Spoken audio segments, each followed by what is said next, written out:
G'day, Ian here. Welcome back to another episode of Look Out for Lookouts. Now, as you probably know, I normally wear a cowboy hat when I'm doing these presentations. I've got myself a new one today. The reason being is because my regular hat is doing a tour down there in the Dunmore State Forest, somewhere amongst the white cypress and ironbarks and spotted gums. I left it down there when I was doing the last video. So anyway, until I get a new one, this is going to be my one you'll probably see with me for a little while. So where I am today is I'm 476 metres above sea level in the Bunaken State Forest. Down below us there's the Dahagula Highway that runs from Caboolture up to Kingaroy. On the northern side of that, the Bunaken State Forest continues, and that's where I filmed the episode on the Sandy Fire Tower. But what I'm standing on now is Hill 60, which is unique, and it's a special memorial. So what I'm going to do is I'm going to read straight from this excellent book, As It Was, by John Hirth, a former forestry member, who now spends his time writing excellent publications like this. This one covers a lot of the history of where the forestry offices were, where the barracks were, where married men lived, all those types of things. So excellent publication. If you can get that, have a read. This is volume 2, by the way. So I'm going to read straight from John's words here, if I can find it. Here we go. In the mid-1920s, a returned soldier settlement scheme was set up at Bunaken, just down the road a ways.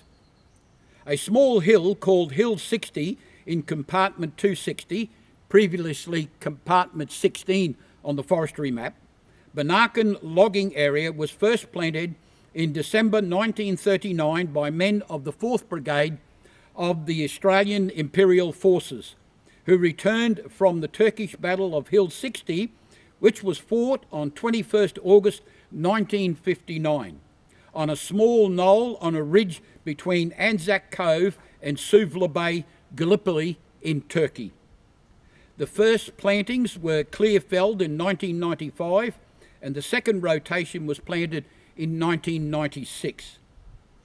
A small lookout, which is directly behind me, and a memorial plaque honouring those who fought in the Battle of Hill 60 and early forestry workers who planted the plantations were erected on top of this Hill 60 by the DPI Forestry and the Blackbutt Returned Soldiers League on the 11th of November 1996.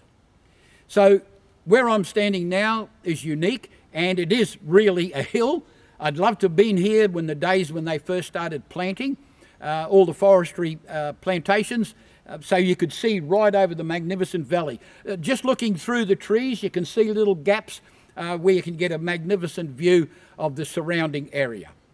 Okay, so a little later on, when I do the tour around, I'll take a video of the plaque so you can see it up close to memorialise those who fought in the battle, those who returned, and the forestry workers to help them establish this magnificent pine plantation. So folks, we'll catch you on the other side as we take a little tour around. Now, a couple of things to remember whilst you're in Blackbutt. Don't forget, it's the home of Roy Emerson, the very famous Australian tennis player from the 1950s and 60s. Also, down below us, just on the northern side, is the Brisbane Valley Rail Trail, where it starts at the railway station there at Blackbutt. But you can go further on to Yarraman, but a lot of people start from that area there, riding down to Goolawah. Beautiful area, nice ride. Also, don't forget, if you're hungry as a horse and you're really looking for something to eat, you can get a fantastic award-winning Aussie pie from the Blackbutt Bakery. Been around since 1910, so they know how to make a good pie or two. Okay, and yeah, just keep that in mind. And Blackbutt, the actual name comes from the local indigenous language, Bunaken. Now, when they started Bunaken, which was the original place, then they called it Blackbutt, so they couldn't have two the same name. So one's indigenous name and one is a translation into English, meaning Blackbutt. So friends, we'll catch you on the other side there. And yeah, enjoy your day. And thanks for your company. And we'll see you shortly in the next part of the video.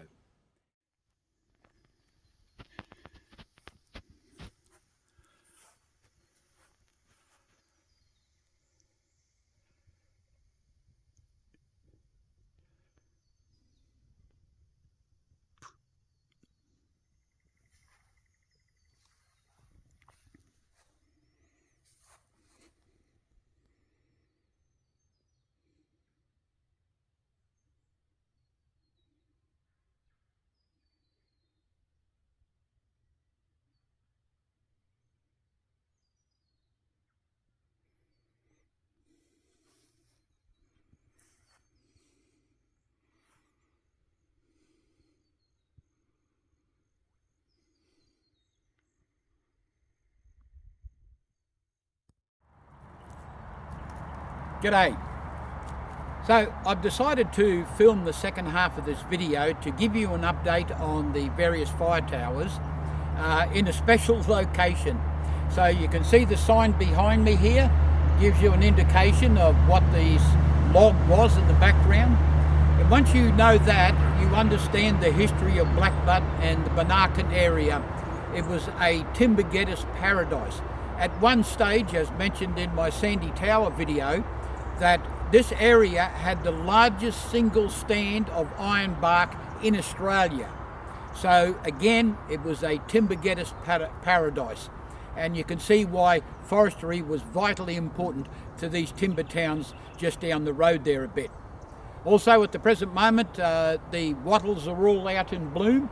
And if my darling Dana was here, she'd probably be sneezing her head off by now. Beautiful flowers, but no good for the nose for my darling. So here's an update on a couple of the things that I've managed to find out. So in episode 9, we had the Leary Fire Tower.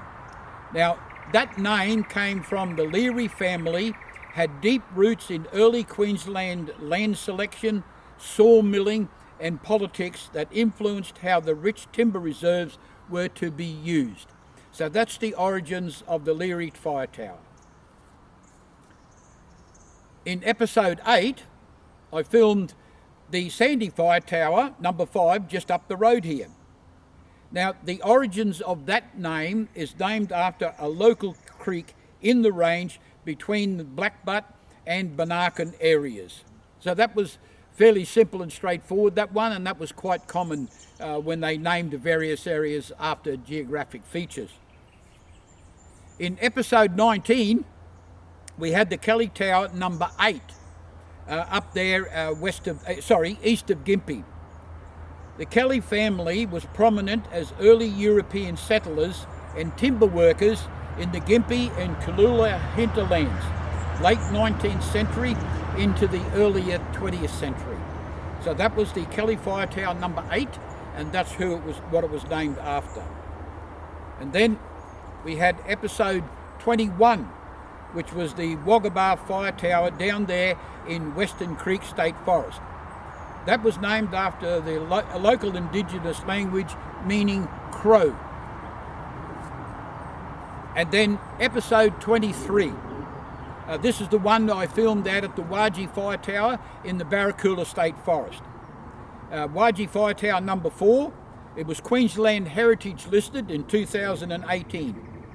Now, interestingly, the word Wagi is a derivation or a collective indigenous name for the unique flora found in the Barracuda State Forest.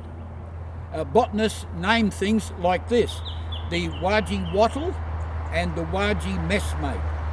And of course, Barracuda, the state forest where these are located, literally means in the same language, big trees. And friends, that brings our update to a conclusion.